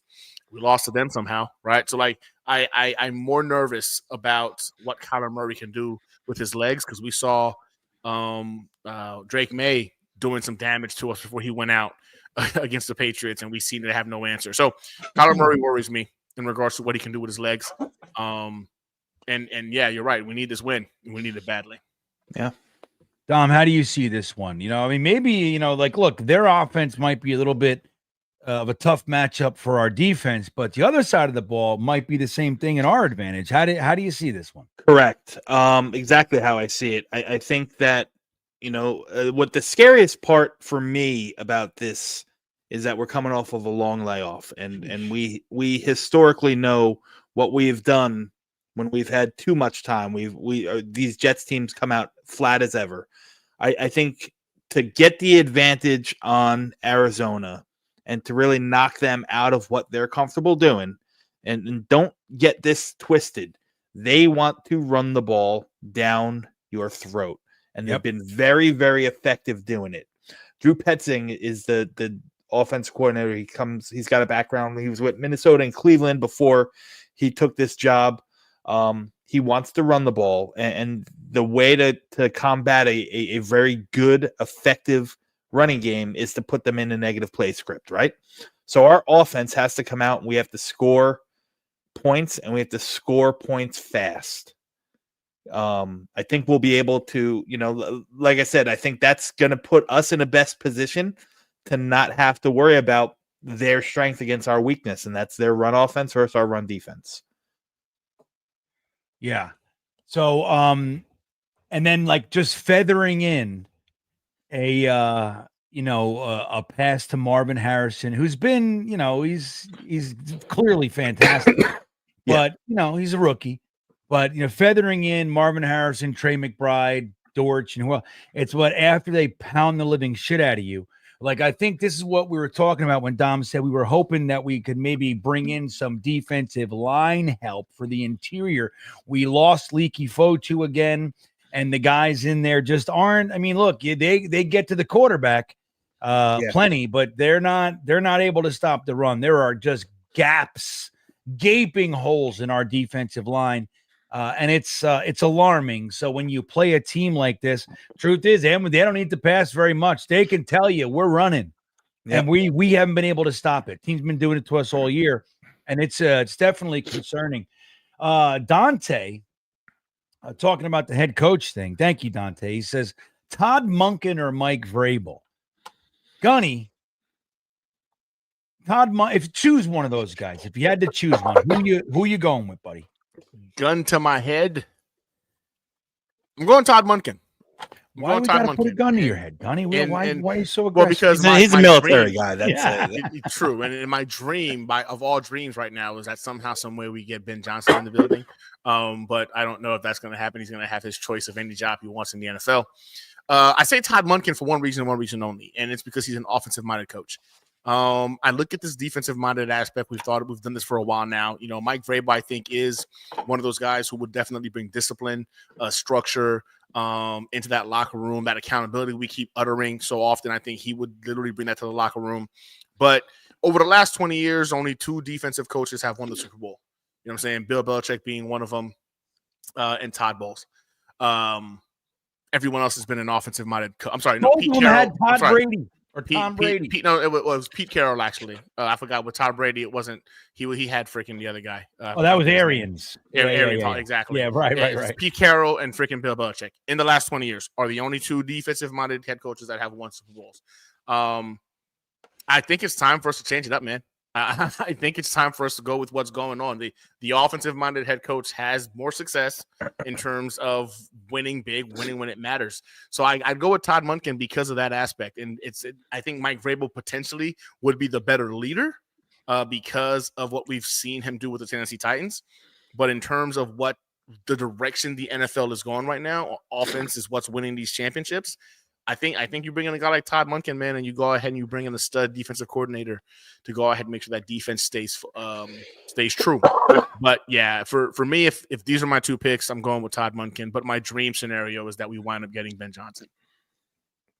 So neither one, Dante. Gunny wants Ben Johnson. Real quick, Dom, which one you taking? If you got this, are these your guys or what? No, I don't think these are my guys. My guy is my 2 top choices, hands down, are both employed, so they're moot points, and that's Brian Dable and Mike Stefanski. Those are my 2 choices. Well, Stefanski might be available, and I would not be mad about that either. I would not be mad about Stefanski. Great. Yeah, I'd take him in a second. I would take him in a minute. He was hamstrung with what's his name, Deshaun Watson, and that whole fucking debacle. But look, Dom, what about some guys that might be available, which is how we usually do it. I mean, we don't go, my choice is Andy Reid. I mean, he's fucking the guy I really want. Yeah. Well, I say that because, there's, rumors floating that there's some chance. Yeah, there's some chance. Of the guys that are available, man, I don't know. Ben Johnson is the nice shiny toy, but I just don't really realistically see him. He's already said that, he wants to come in. He's already said if or when he gets a job, he still wants to continue to call plays, which is fine. But do you want a brand new head coach to be saddled with that responsibility?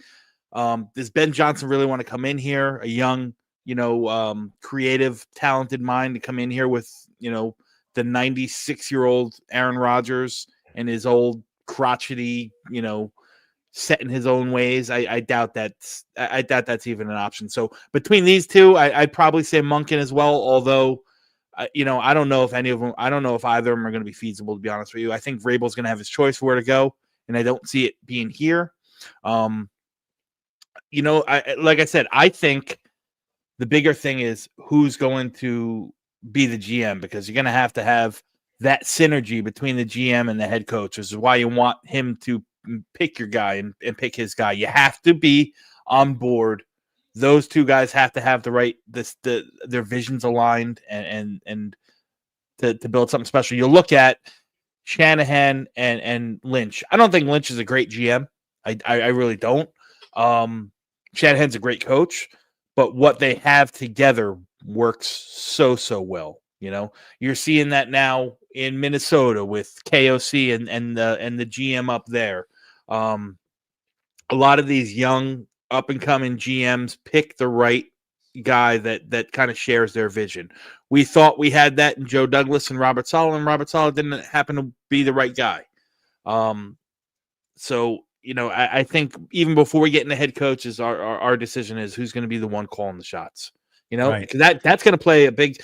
I know Borgenski, I think his name is Mike Borgenski. He's the assistant GM in Kansas City. he's a real hot name, So if he comes in, don't be surprised if it's somebody like Matt Nagy, who was the Chicago Bears head coach, been back with Kansas City, under Andy Reid and so on and so forth. Like you could see something like that. I think that's going to be a bigger decision than what the head coach is who's going to be the one picking it, and are those two guys going to get aligned? Which is why, to me, the idea that we go on our run and Ulbrich stays, but Joe Douglas goes, just doesn't make sense. You're not gonna do that. We've gone through that mess already, right? Right. And then what do you get? What if Woody just says, I'm the GM? I've learned a lot these last 21 years, and I feel I'm ready. You know what happens then? This show becomes the Thursday Thick of It New York Giants channel. We're rooting for somebody else. Yeah, I don't know if I'm allowed in my brain. My broken brain won't let me. My soul wouldn't allow it. Yeah, E-Boogie has a solution. Rex Ryan for GM because of the great job he did, and GreenBean for GM. That's my choice. I'll take. I would fix this team. Give me 2 years, and we would be like, why was it so hard? I'm telling you. You do all the contracts and all that stuff too? No, what I'm fucking he'd hire. You can't. That's what I'm saying. For Math is not your. You're good at a lot of things. Math is not one of them. Joe Douglas is the guy sitting down with his fucking calculator? Nah. No way. He's got guys for Here that. what I want, and this is the way. Make it This happen. is the way. Look, man, I've been a director for a long time, and I've learned from really good mentors. Here's what the boss really does. Here's my goal. You 5, show me how it's going to be accomplished. That you get your experts in each category and you give them an environment where they can nerd and do whatever it is. If they're therapists, if they're accountants, whatever it is, you tell a bunch of accountants, here's what I want you to do. I want you to figure out for the first time in NFL history how this is going to fucking work. They're like, yeah, and that's what they fucking do. And you let them do it. That's what you do. And you go, great job. Here's fucking fruit baskets for your wife. Go bring it home. Flowers, I'm buying the flowers. Trust me, I know how to do this. And it's by doing nothing. I go, Dom C, break down these players, tell me what's going on, and then I go, you're wrong. And you're taking this guy. That's how we do it. Yeah. You'd have a team full of 13 personnel and 350-pound defensive linemen if you were the GM. I'll tell you what. It wouldn't necessarily be 13 personnel, but my 11 personnel would be able to push any defensive line in the NFL. That's what it. And believe me, dude, the offensive linemen that I wanted over the past 20 years, a lot of them are Hall of Fame, Pro Bowlers, All Pros. Not everyone, but the lion's share were hits. All right, I'm just saying. That's the way you do it. And by the way, when they get hurt, the next guy coming in, no problem. He's just as ready, just as good. And look, I know there's an athleticism piece. I'm not bringing in the fattest guy just because he's big and fat and snarls and drools. It's not like that. At the same time, I know what an offensive lineman needs to be, and I'm not overcomplicating it. By the way, I thought you'd be happy to hear. I did tag you on Twitter. You know who's got called up off the practice squad and is making his first NFL start this week? Cade May. That's right. That's right, man. One of your guys. See how he does. GM GreenBean getting put to the test this weekend. That's right, man. Oh, he was a projecty kind of guy. And he only gets Dexter Lawrence first start of the NFL. Yeah, right. Dante says, I'm done with young offensive coaches, and I don't think Ben Johnson's coming here. Well, Dante, it's hard to be done with young offensive coaches because we have literally never had one. As far as a head coach. Yeah. Well, I will say this. Hang on. Never. Because I know a lot of people in Jets Twitter world have been talking about it. There's a couple names that you can just kind of already cross off the list. All right. Although I would be a huge fan of this one. Brian Flores ain't getting another head coaching job. He's currently litigating against the NFL for racism and so on and so forth. The owners will never sign on for him to be a head coach again. I think right or wrong, right? It's yeah. John Gruden is in the same boat. Yeah. John Gruden is, he again, right or wrong, he pushed the envelope a little too far in the the gentleman's club, if you will, that is NFL ownership. He ain't gonna get another head coaching job. So those are two guys I think you can automatically cross off the list. I'd probably say Ben Johnson's the third. Ben Johnson ain't coming here. He's going to have the pick of the litter wherever he wants to go. It's probably not going to be here. My guess unless is you offer him $15 million a year, something ridiculous. And there's no chance. I agree. Yeah. I mean, even look, there's a case to be made. You look over here, you got Garrett Wilson, you got Devontae Adams, you got if he's here, but you got Breece Hall. An offensive-minded guy might be like, shit, man, my job's half done over there. They just need coaching.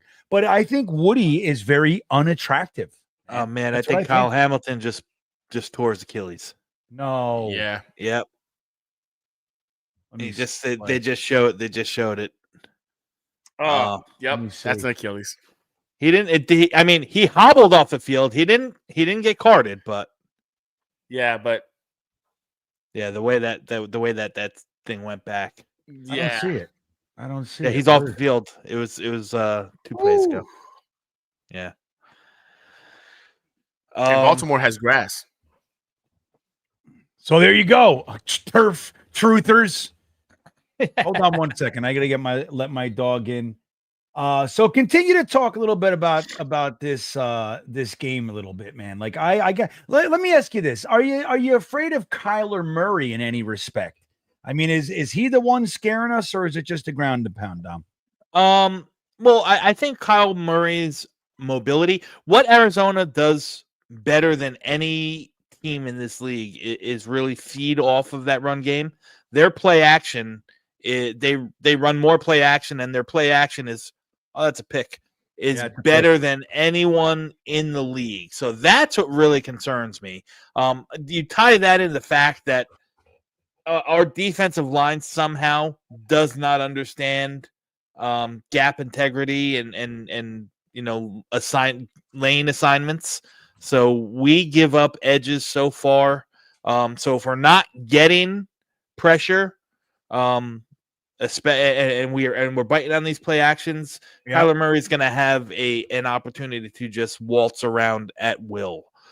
He's actually been, as a pure passer, statistic wise, hasn't been all that great this year, but working the pass off of the run and that play action game has been like phenomenal, which is why Trey McBride has just been amazing this year. So there's a lot that's going to, there's a lot of factors in how to stop him.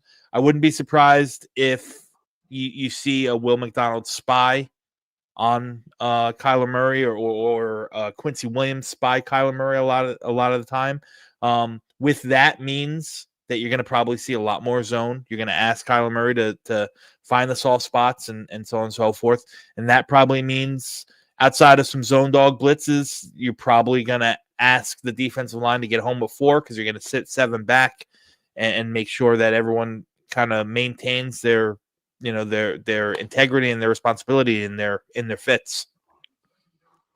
Gunny, what do you think about? I mean, that sound logic to me.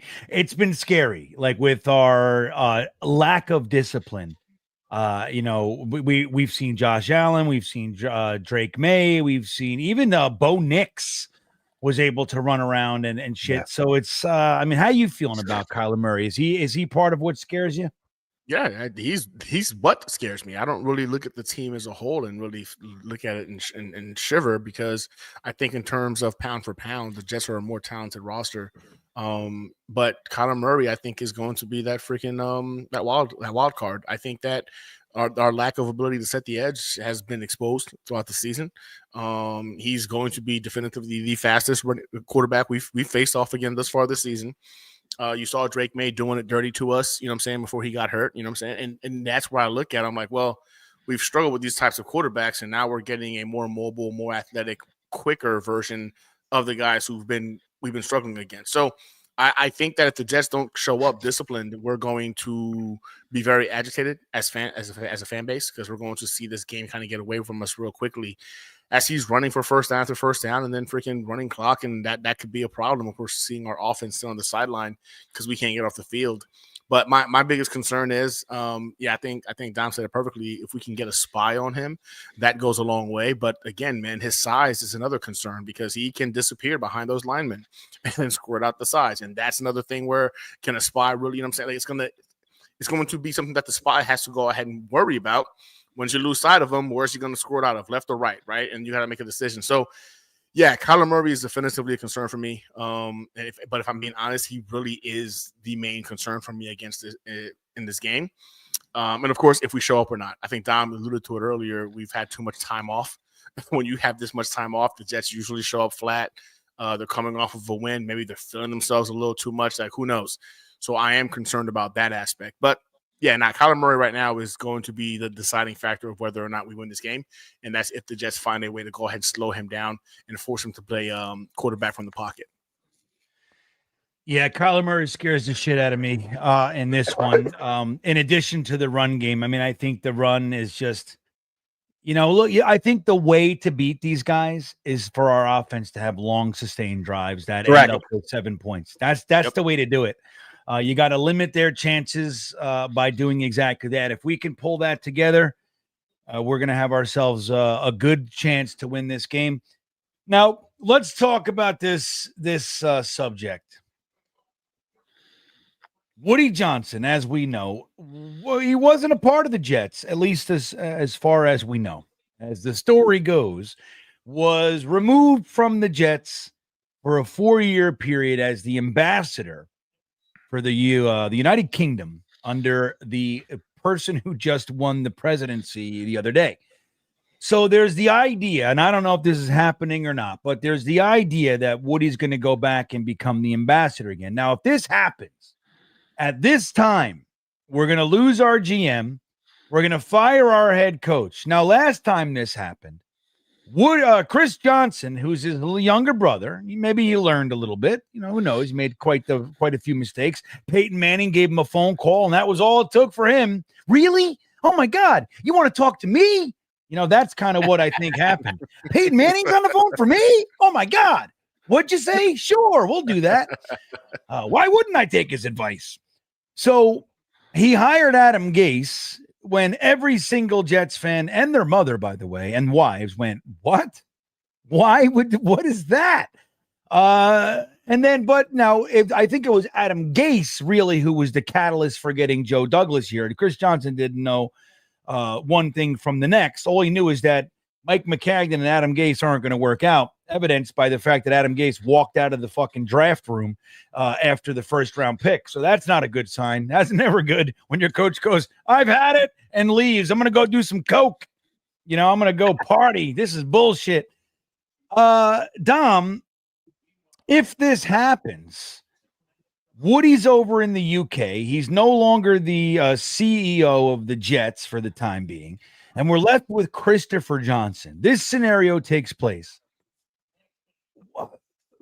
Is your confidence increased? Is it better than Woody? I mean, where do you see it? How do you feel about this whole potential situation here? I don't know, GreenBean. First off, I don't know if it's fact that Woody would go over and take a role in England or the UK or something like that. I don't know if that's already been discussed or whatnot. I mean, the guy's what? How old's Woody? He's in his 80s? Yeah, he's 80 something. Let's take a look. I'll tell you. Yeah. But I could see a situation if Chris Johnson is the one who's really making the call that, they go ahead and they get some service to figure out and vet through and find the best candidate for the job again. And we have to, as fans, have to figure out a way to block his phone from accepting Peyton Manning phone calls or whomever. Yeah. You know what I mean? So I don't know. I don't know if it's going to make that big of a difference. I don't know. I mean, the one thing I could say, if Woody's not in the picture, I think we can rest assured that Chris Johnson won't meddle as much as Woody does.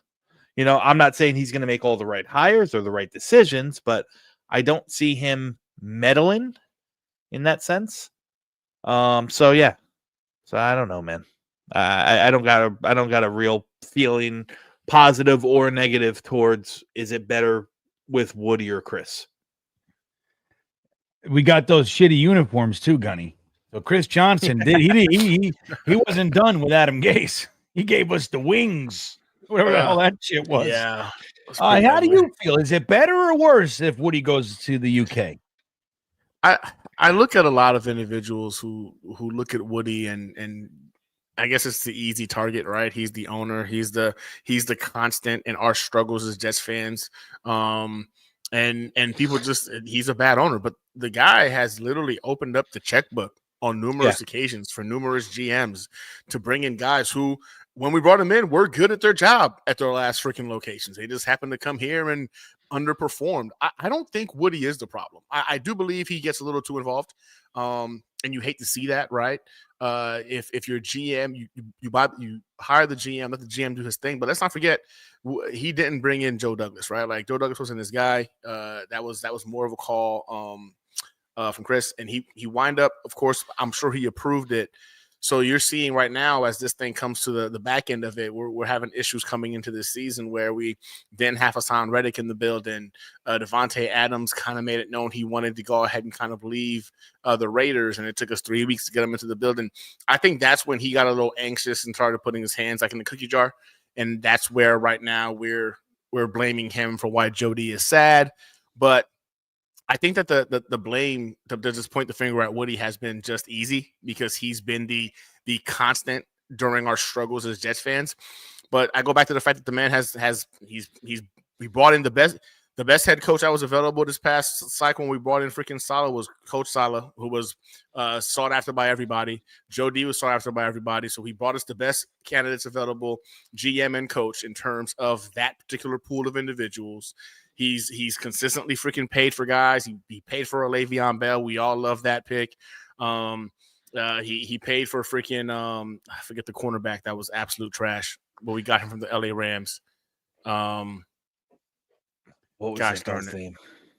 Y'all know who I'm talking about. We loved it at the time, right? We were ecstatic, like, yeah, let's go. We got a guy. Cornerback? Tremaine Johnson. Tremaine Johnson. Thank you, Tremaine Johnson. Yeah, like he paid for that guy. So like he's opened up the checkbook. Like, and every time he's opened it up, we're cheering because like, wow, we got a guy, and then it just hasn't panned out. So I don't know if we can go ahead and blame him. If we want to blame anybody, I'll say we blame Joe Namath.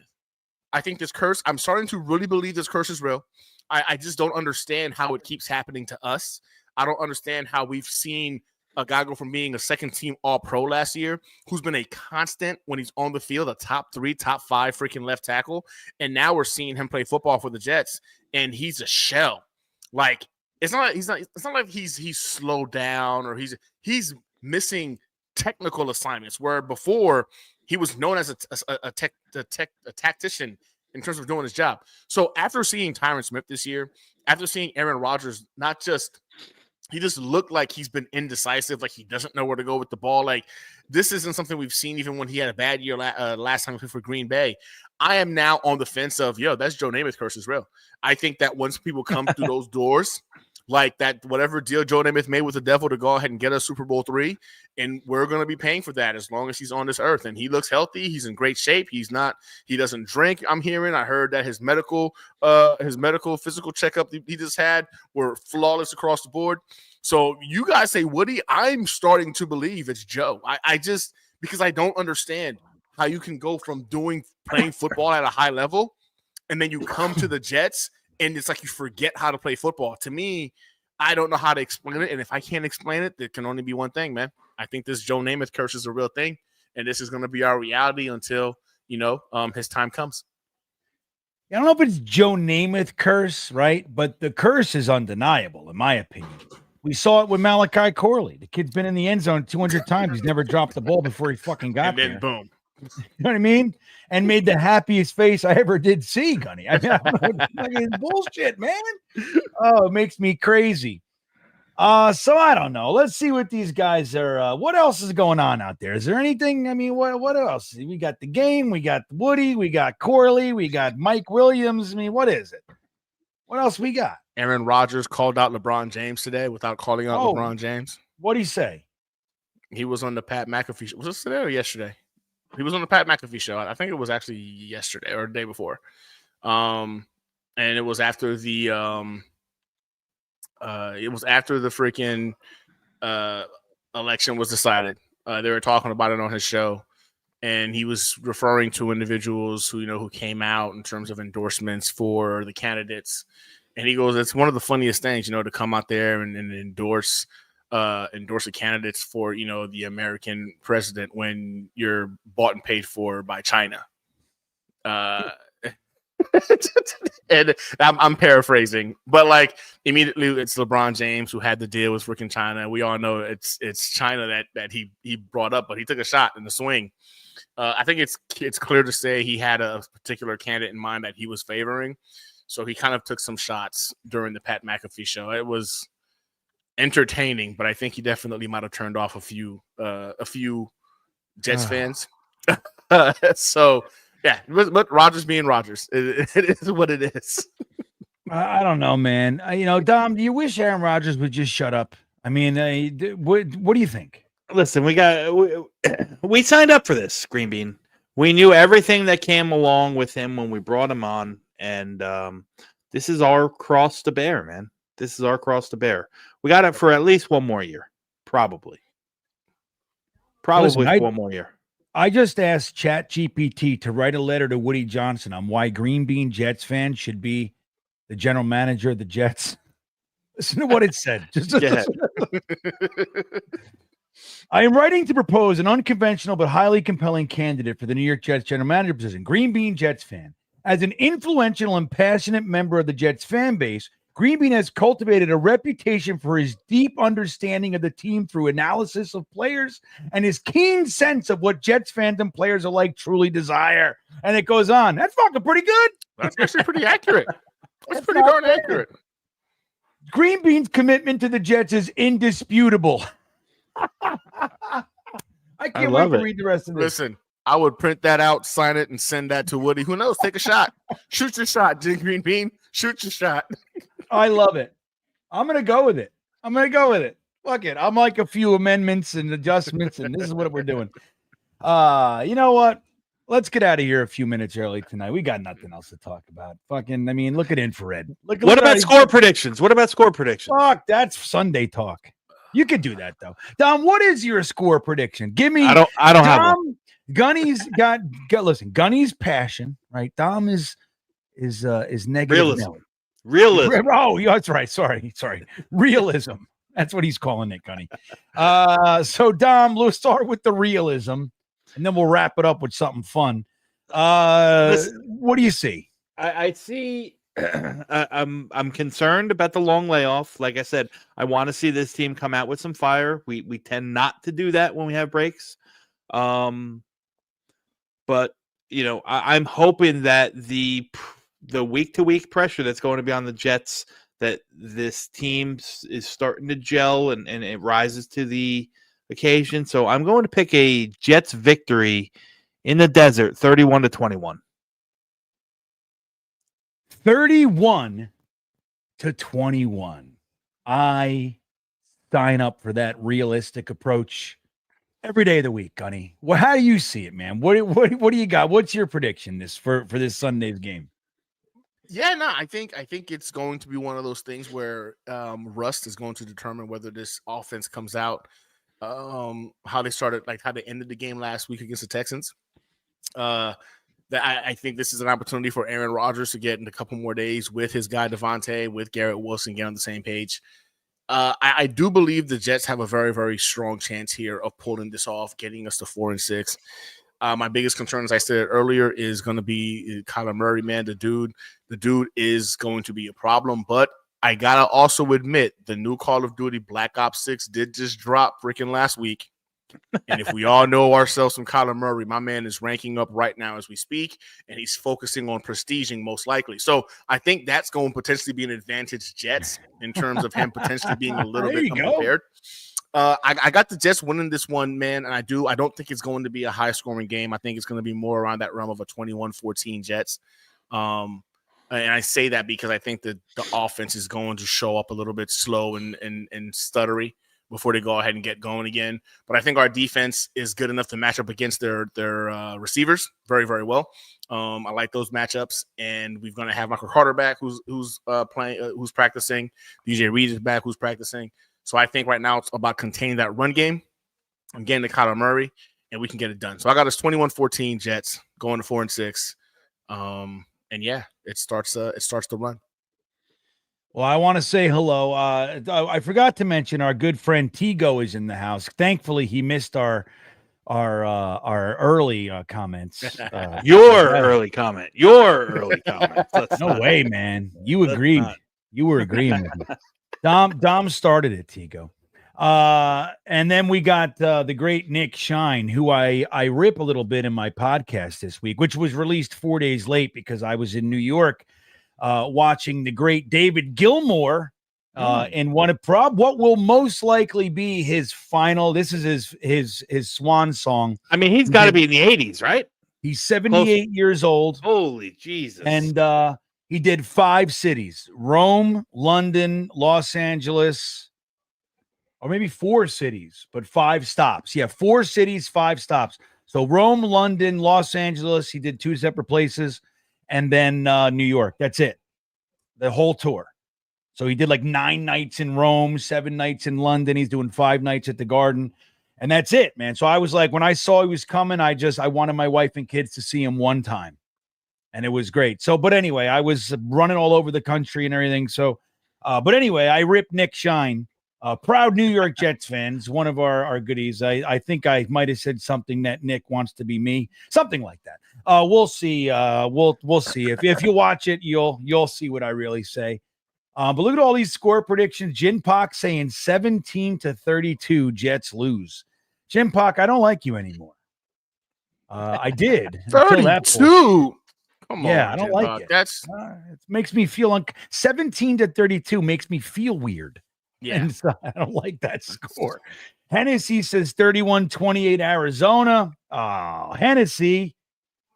Come on. Paris says more like 31-21 Cardinals. You guys suck at stuff. Damn. By Thursday, we're supposed to be upbeat again. We're supposed to be positive. They're going to need positive energy. Believe in that shit, man. Believe in it. Broken. They're broken, GreenBean. They're broken. They're broken, Gunny. And thank God for Aaron Daniels. 31-27 Jets. Man, I don't know. Wait, what he said. So where's Nick? Is he still in here? He probably just came in and left because we made him feel sad in his heart. Like poor Malachi Corley. You know what I mean? To be so happy and go, what? And they're like, are you embarrassed? Are you embarrassed, Malachi Corley? You're supposed to be embarrassed. Leave him alone. Damn it. Anyway, I want to thank BetUS for sponsoring the show. Don't forget, guys, 150% bonus on your first deposit up to $2,000 by using the promo code YouTube150. Dom, what do you got coming up, my good friend? You know, I'm knee deep in draft stuff, guys. If you are, or if you're on Twitter, or if you have a Twitter account, you know, I'm posting some scouting reports on Twitter. There's a something pinned in my profile where I'm trying to put 1 or 2 out a week right now. I'm working on my draft guide and hope to have that out by January.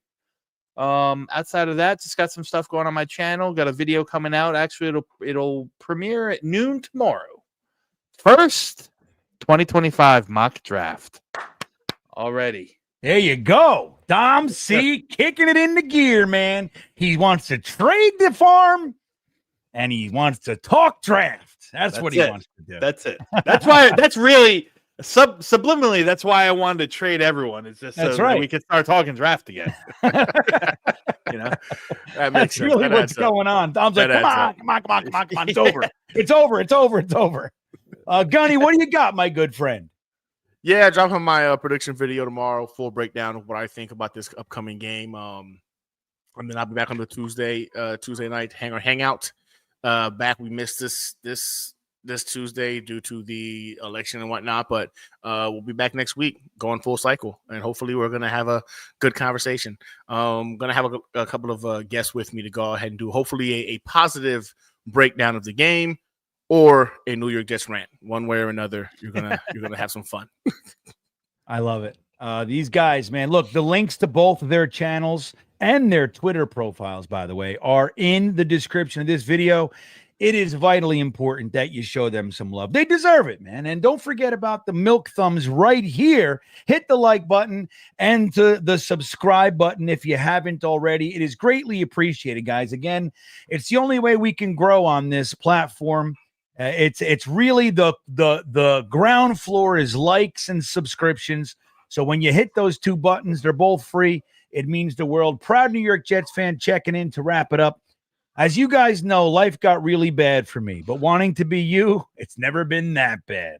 You should be so lucky, you ugly fuck. That's good stuff. That's good. Yeah. Touche, Nick Shine. Touche, sir. Mark from Asbury Park, you guys get me through. Well, look, we get each other through, Mark. That's the truth of this thing. I don't know what I'd do without you guys. This is a bad place to be, being a Jets fan. I'll tell you, it's no fun. But with that all said, guys, thank you for hanging out with us. Thank you to Dom C and Gunny for hanging out. But most of all, thank all of you for the time.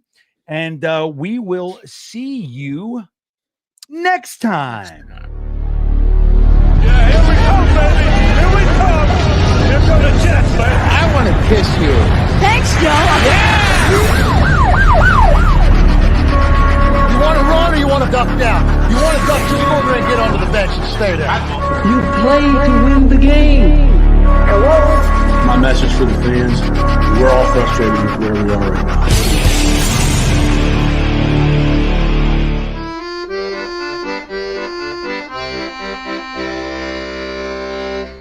Jets, Jets, Jets.